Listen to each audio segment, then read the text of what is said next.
guys, thanks for joining me today on this beautiful Tuesday morning when this goes up.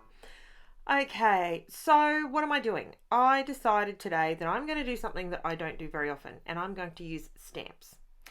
So I left this whole process in there. So if you are new to my channel, welcome.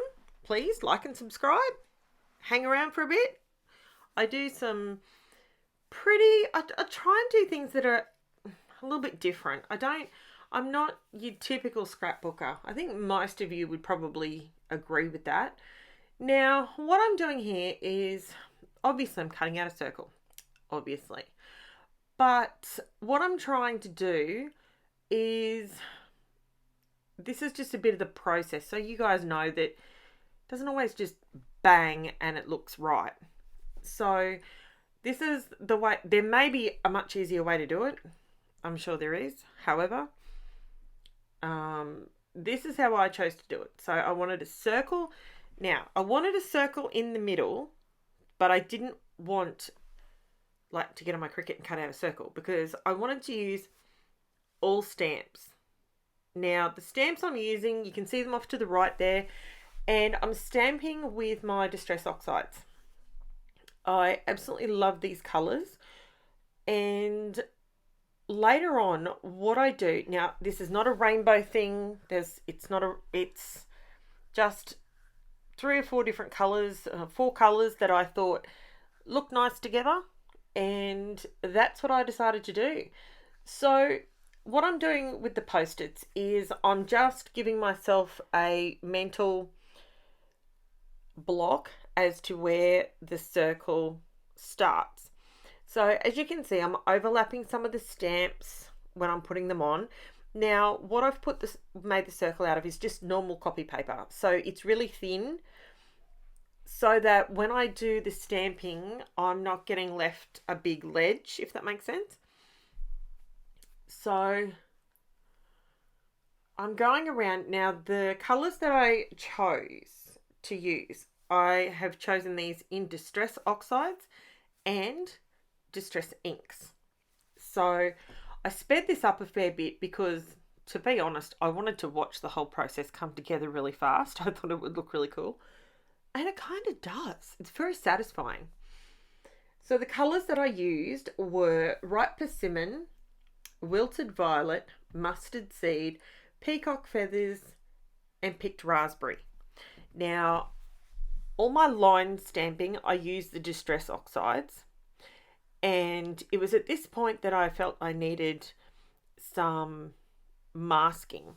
Now, I'll be honest, I don't do a lot of stamping like this. I absolutely love how this layout turns out though. Honestly, I am in love with this page. And I don't always say that. If you've been around here for a hot minute, you know that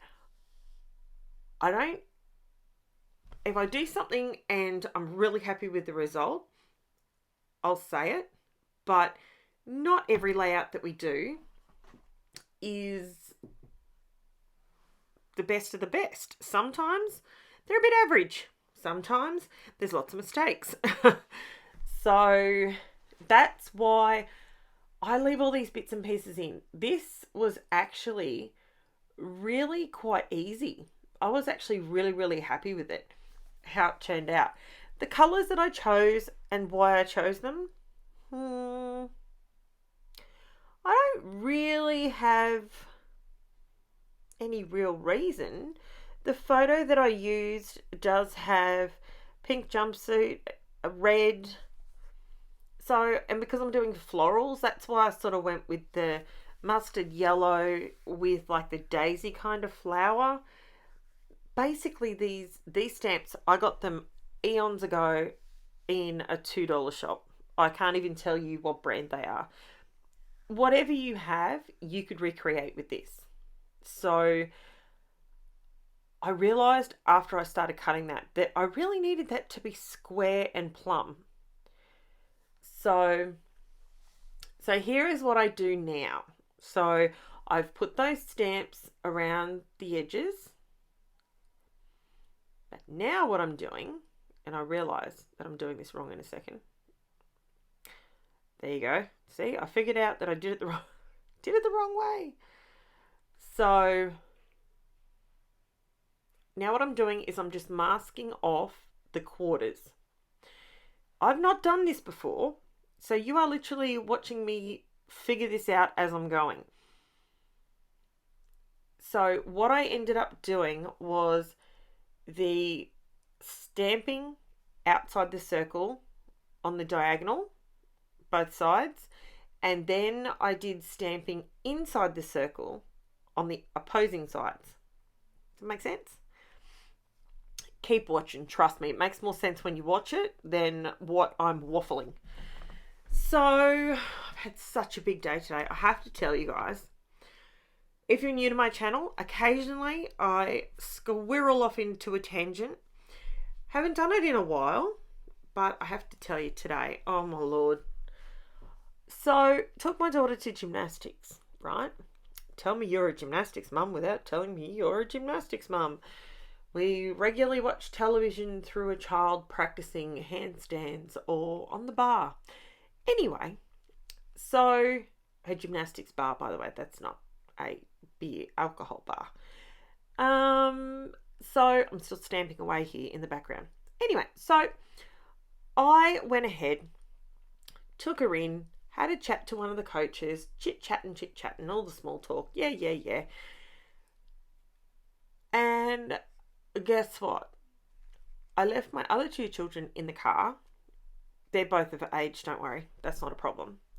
But the problem was I left my keys in the car.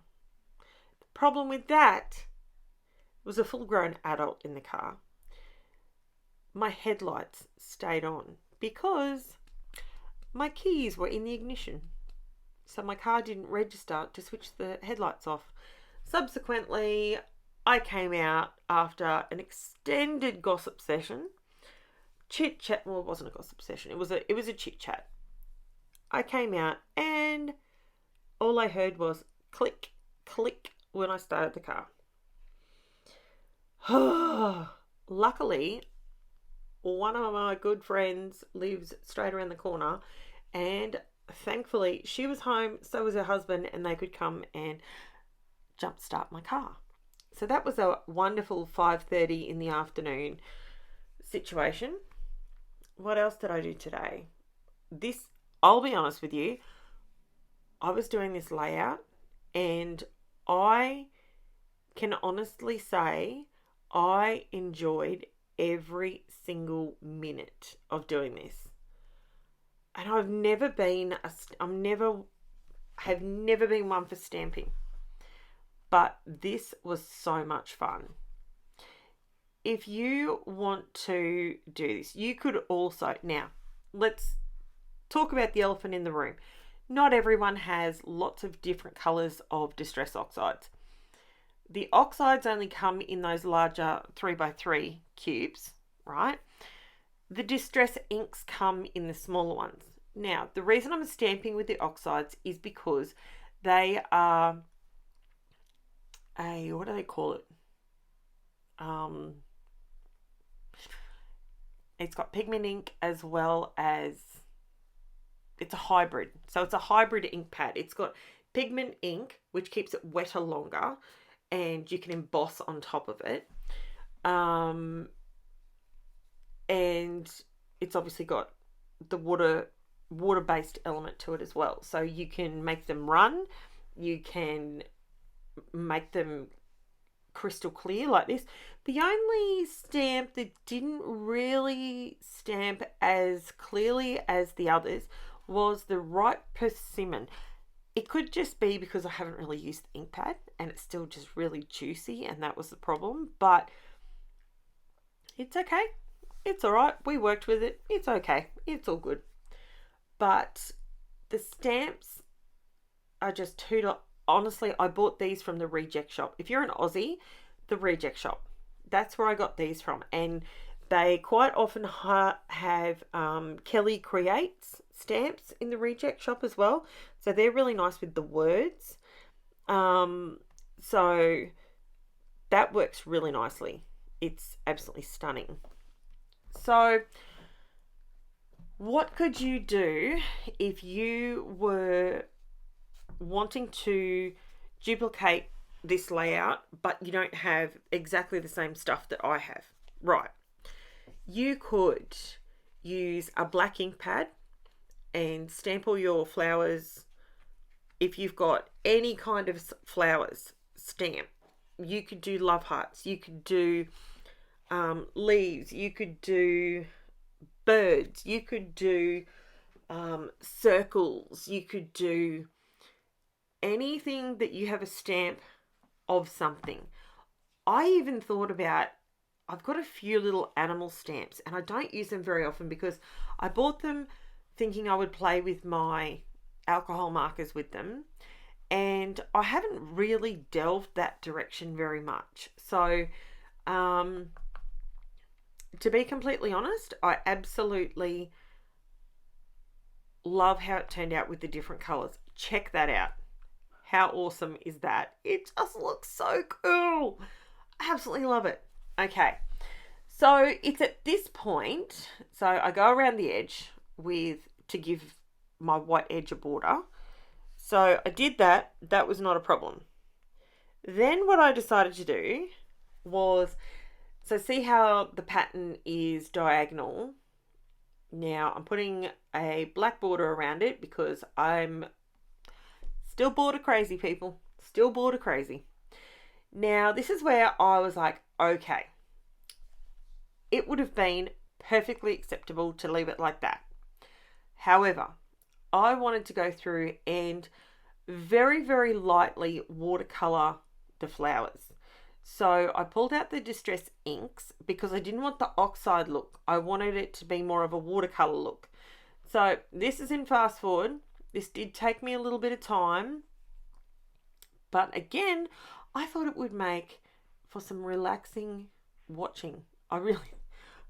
It's so bad, but sometimes this is what I like to watch. Sometimes I like to just sit and just watch things come together in fast forward. So feel free to do that because I find this watercoloring sort of deal really, really good. So I'm using the distress inks. Now I'm not using too much water because I don't want to actually activate the distress oxides and have my floral shapes run. I wanted that to try and keep the darker outline and dilute the distress ink a little bit more than we probably normally would. And to say I love this one more time, I really, really adore this. You could do this with anything. If you don't have the distress inks to color, see how it's so much lighter? That's what I mean. Like I'm really watering down the distress ink, even though it's exactly the same color. So I've literally, you can see it on the left hand side there, I've literally matched and used the distress ink that matches the distress oxide. And I just dilute it on a little bit of plastic. That's just packaging plastic, guys. Look, honestly, so much stuff comes in the packaging like that. You might as well use it. And I use it just as a palette deal. Sometimes after I've used the inks on them, I'll wipe it clean. I'll just stick it back over to the side and I'll use it again.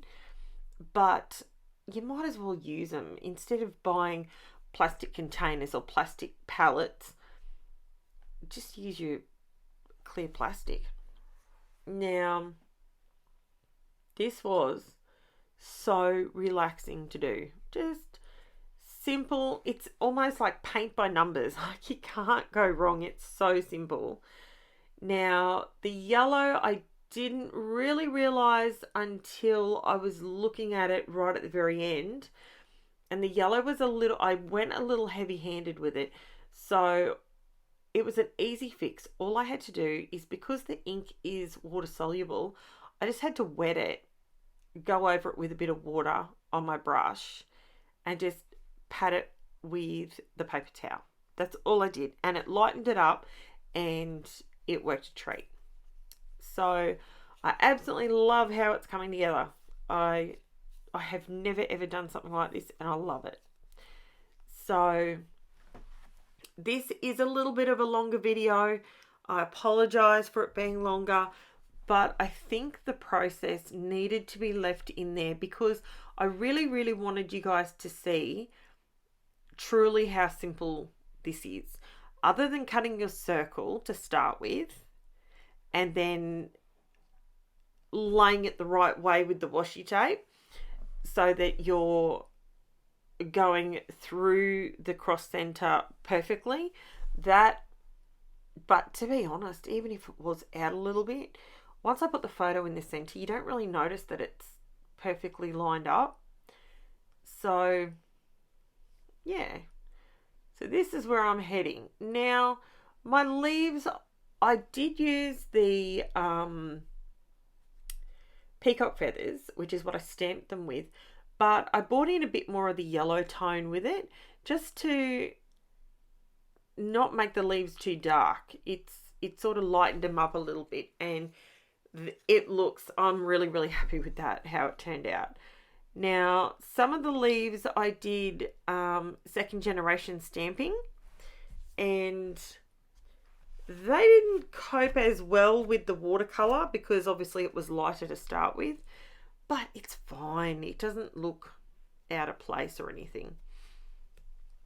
So I was thinking after doing this today, I really want to try something slightly different but the same. Does that make sense? So see how when you put the photo back in the center, it works a treat. Now, as I was doing this, I realized I need to, where am I going to put my title? And then I remembered I had the Amy Tangerine PENPAL / correspondent stickers. And I don't use these a lot because see how they're see-through? Like they're a really transparent sticker. But I thought, oh, these are going to match perfectly. I bet ya. And they do. They match brilliantly. I just ran with the circle on the inside of the circle and to put my title, and it worked beautifully, and the colors worked even better. Looking in the camera, it looks like that light green and the yellow match. I didn't use the light green at all because in real life they clearly don't match. So I just used the orange. This sticker book though, I tell you what, if American Crafts made the sticker book like this and they did that in lieu of your thickers, I'd buy them. Absolutely. Because you get a stack of letters, they're a decent size, they stick and they hold on perfectly, and yeah, look at that, it's just so bling. Okay, now I could have left it at that point. I could have stopped and I could have gone, leave it alone, Karen, just leave it alone. But I decided what I was going to do is stamp out some of the flowers. Nothing in particular, it was just some of the flowers that I had already used, and I just decided to go ahead and stamp them out and fussy cut them out. Just different sizes, different colors. Simple. And I did that with the Distress Oxide, so I got a nice crisp line. So, and yes, and the leaves, had to cut out some leaves because under my photo, now I skipped over the fussy cutting. Shoot me, I'm sorry. But we all know how to fussy cut, and I've got to tell you, I find that very boring to watch. So I skipped over that. I turned the camera off because this took me all day to do this. So even though it comes together, I just love it. It fills my heart with joy. I'm telling you now. And this photo was actually taken when my second daughter was born, and big sister wanted to have cuddles and all the rest of it, and I think she was barely a week old in this photo. So what I've done is I wanted to put a flower or like a little flourish in each white corner. Did I have to? No. Did it look fine without it? Probably. But I just wanted to do that. So now I come in with much less ink, more water than anything else, just to add these, sort of to make them look a bit more like ephemera. And it just gives a bit more body to the page. So all the stamping is flat, but these flowers, cut them out, raise them up. Did use a little bit of foam, double-sided tape behind the little tiny yellow flowers that I'm painting right now. So they're the ones that I went a little heavy-handed on. And it wasn't until I stopped, because when I'm doing this, I actually look at my TV, not so much at what I'm doing in real time. So, yeah. But I think it turned out really, really good. I absolutely love it. And here's the close-up for you guys. So if you are not already a subscriber, feel free to subscribe. It's free. Helps my little channel's algorithm get out there for other people so they can see it as well. And that is my layout. Thank you so much for sticking with it to the end. It was 22 minutes and 11 seconds of recording that was sped up. And I will be back with you tomorrow for another layout. And I think I leave this bit in. This is where I grab the water, and yeah. So I just lifted off a bit of that colour. Probably should have been a little bit more organised, but I wasn't. Just because they looked a little bit, when I picked it up and did the zoom in part of it, they just looked a little bit too dark. So once I did that, I was all good. So there you go, guys. Thanks for watching. Chat to you soon. Bye.